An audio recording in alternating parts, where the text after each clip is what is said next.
पंतप्रधान नरेंद्र मोदी यांनी भारतीयांना 1 वर्ष सोने खरेदी करू नये असं आवाहन केलेलं होतं।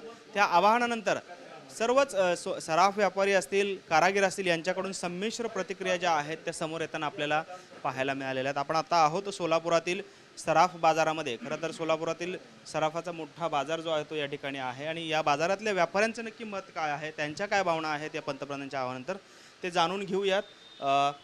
काय सांगाल, खरं तर सराफ व्यापारी अडचणीत येणार आहेत का? तर पंतप्रधानांनी आवाहन केलेलं आहे की 1 वर्षभर सोने खरेदी करू नका आणि त्यात पुन्हा आज दरवाढ सुद्धा मोठ्या प्रमाणात झालेली आहे। काय सांगाल, तुमच्या काय भावना आहेत व्यापारी म्हणून? वस्तुस्थिती अशी आहे की पंतप्रधानांनी असं आवाहन करणं मुळात चुकीचं आहे।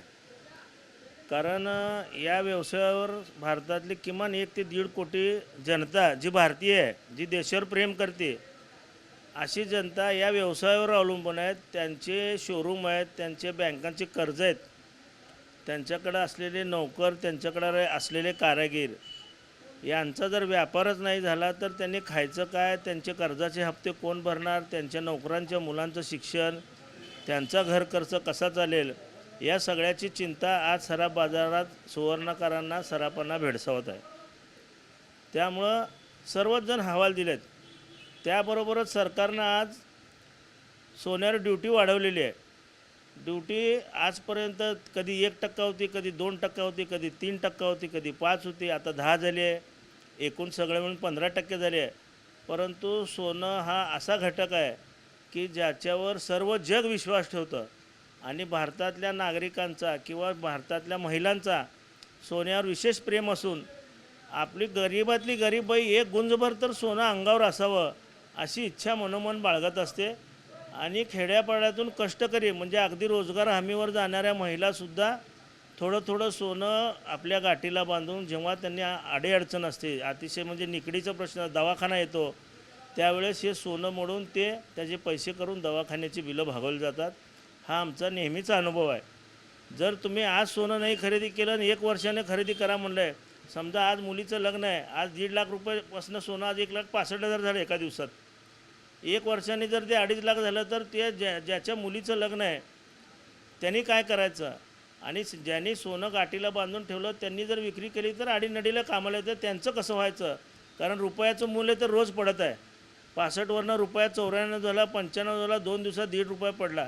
असं असताना सोनं हा निश्चितच खात्रीची गुंतवणूक आहे असं आमचं मत आहे। आणि मोदी साहेबांनी आमच्या व्यवसायाला प्रोत्साहन देऊन भारतीय नागरिकांची गरज बघून त्यांनी थोडं सोनं कमी खरेदी करावं हे म्हणलं असतं तर चाललं असतं। परंतु सोन्याची निर्यात वाढवण्यासाठी जर काही प्रयत्न केले असते तर ते अधिक योग्य ठरलं असतं। कारण ग्रामीण भागात जर आज रोजगार निर्मिती केली तर निश्चितच सोलापूरसारख्या ठिकाणी सोन्याचे मोठमोठे कारखाने येतील आणि त्यांची निर्यातीमधून सोलापूर देखील सक्षम आणि सुदृढ होईल।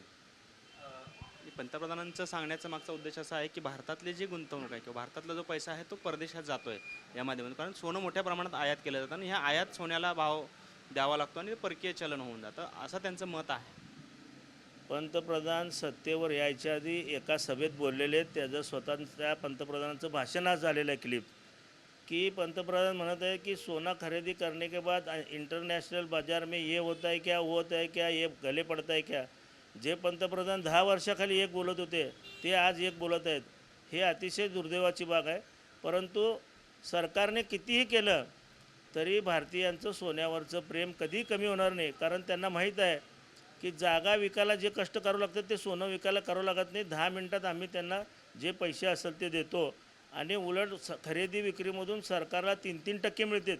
जेव्हा कस्टमर सोनं खरेदी करतं तेव्हा 3% GST आहे आणि जेव्हा विक्री करतो तेव्हा पण सरकारचा फायदा होत आहे, व्यापाऱ्याचा नाही। 3% थेट फायदा सरकारचा होत आहे, त्यामुळे सरकारला ह्यात जास्त फायदा होता। परंतु आता जे काय असेल ते असेल, परंतु आम्ही आमचा व्यवसाय सचोटीने करू, यात काही शंका नाही।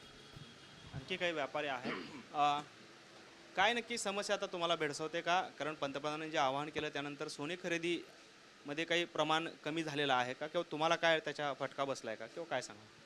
आता पहिली महत्त्वाची गोष्ट म्हणजे आपण GST भरतो की विक्री झाल्यानंतर GST भरत असतो। समजा आता विक्रीच झाली नाही तर आम्ही GST देणार कुठून? आणि सरकारला अपेक्षा असते की तुमचं GST म्हणा, इन्कम टॅक्स म्हणा, दरवर्षी त्याच्यामध्ये निदान 5% 10% तर वाढ झालीच पाहिजे। आणि ज्या दिवशी आम्ही एका दिवस विक्री कमी झाली म्हणून आम्ही कमी दाखवलं तर आम्हाला इन्कम टॅक्समधनं GST ऑफिसमधनं नोटीस येते. मग त्याला आम्ही काय करायचं? तुम्ही सोनं खरेदी करू नका म्हणून गिऱ्हाईकाला सांगताय, गिऱ्हाईकांची तुम्ही मानसिक वृत्ती बदलताय. बदलल्यानंतर निश्चितपणे समजा तुम्हाला समजा 7 देऊन जर गिऱ्हाईक आमच्याकडे कमी झाला तर ह्याचा जबाबदार कोण राहणार आहे? GST आम्ही एका दिवस समजा विक्री कमी दाखवली किंवा आमच्याकडे गिऱ्हाईक झालं नाही तर आम्हाला 100% नोटीस देत असते की तुम्ही उत्पन्न वाढवत जावा पण कमी दाखवत जाऊ नका. आणि GSTचा व्हॉल्यूम आपला एवढा मोठा आहे, सोन्यामध्ये जेवढे GST मिळते तेवढा कुठल्याही ह्याच्यामध्ये होत नाही. पण त्याच्यामध्ये आम्हाला किती प्रॉफिट मिळतो हे फक्त ज्वेलर्सवाल्याला माहिती आहे. नाहीतर असं होतं की हॉटेलचा धंदा घातला, 100 रुपये कमवले, 30 रुपये खर्च आला, 20 रुपये कामगाराला गेले, 50% प्रॉफिट झाला.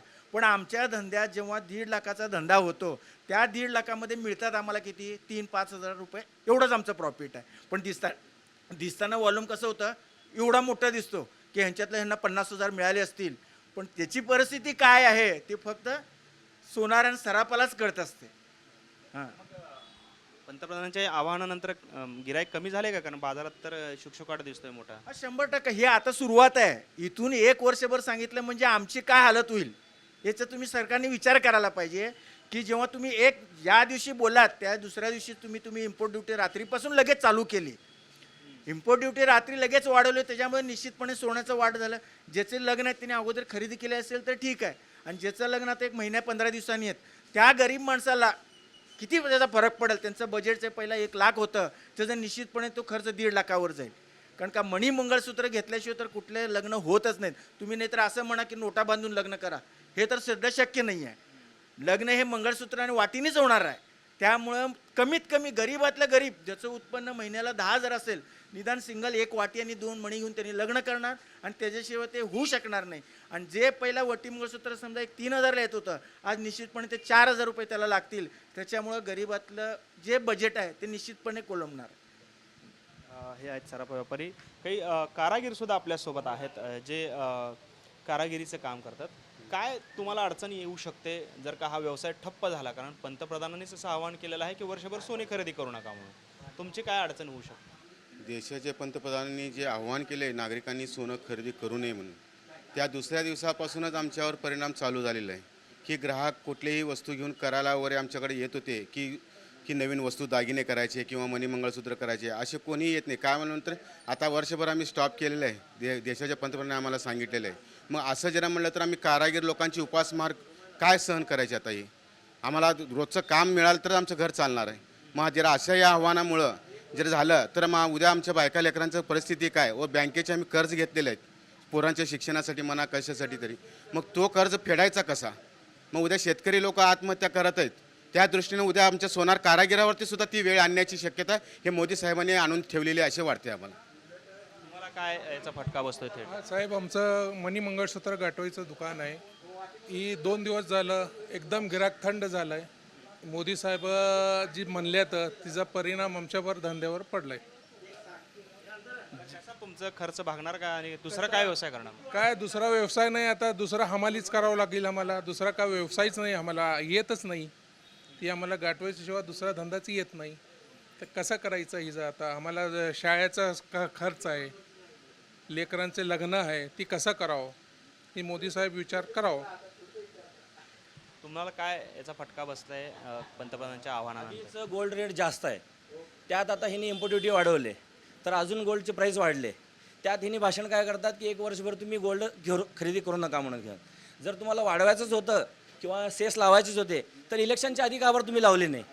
जर तुम्हाला लावायचंच होतं, गॅस वाढवायचं होतं, जे बी तुम्ही आता निर्णय केले, बंगालचे इलेक्शन संपल्यानंतर तुम्ही हे नवीन नियम चालू केले, हे तुम्ही करायचं होतं तर इलेक्शनच्या आधी करायचं पाहिजे होतं. हां, आता ह्याच्यामुळं काय होणार? कारागीर वर्गावरती सगळ्यावरती परिणाम पडणार. हां, पर्यायी काय होणार? बिझनेस लॉस होत जाणार. व्यापारी लोक आम्हाला ऑर्डर देणार नाहीत, आम्हाला कामं राहणार नाहीत. आम्ही पर्यायी काय करणार? हाताखालचे कारागीर लोक आम्ही कमी करणार. म्हणजे त्यांचं बी काम गेलं, आमचं बी काम केलं. मग आम्ही हळूहळू छोटे व्यापारी कारागीर हळूहळू हे कर्जात येत जाणार. म्हणजे ह्यांच्या चुकीच्या निर्णयामुळं मध्यमवर्ग आणि गरीब वर्ग गरीब होत जाणार. आता जर ह्यांनी हेच जर निर्णय दिले, मोठ्या ज्वेलर्सवाल्याला सांगायचं तिने, जे कॉर्पोरेट वर्ल्डवाले आलेत ह्याच्यामध्ये उतरलेत, त्यांना सांगायचं बाबा वर्षभर तुम्ही गोल्ड तुमचं बंद करा तिथं.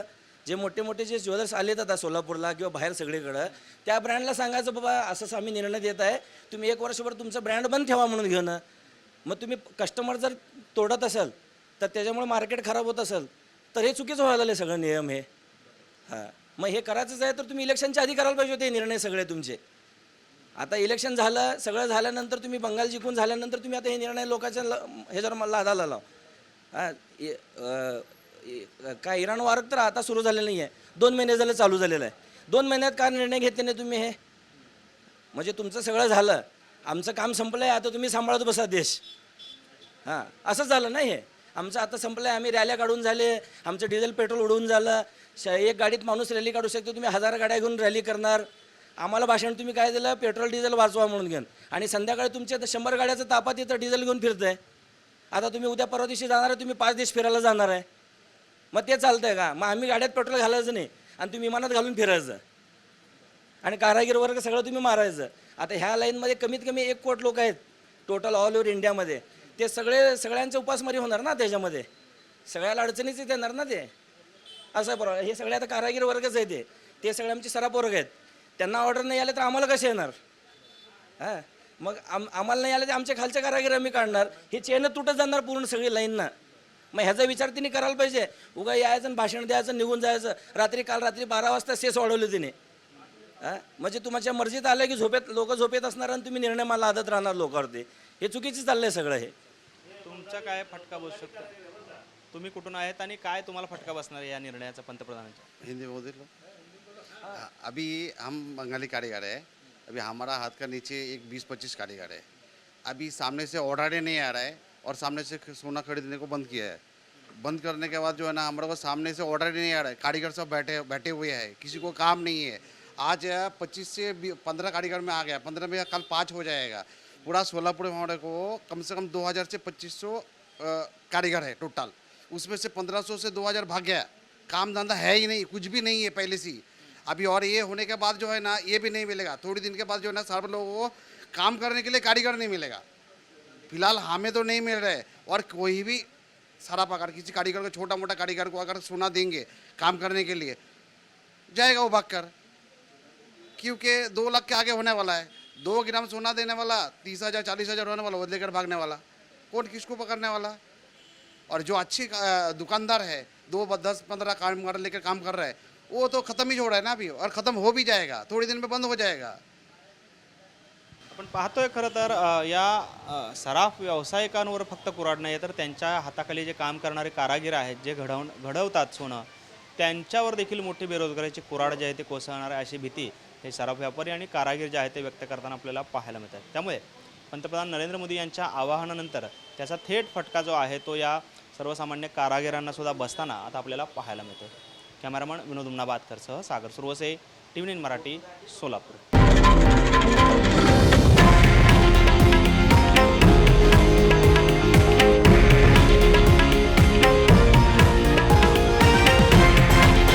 हे आहे देशातील नंबर 1 न्यूज नेटवर्क आणि आपण पाहत आहात TV9 मराठी, एकमेव.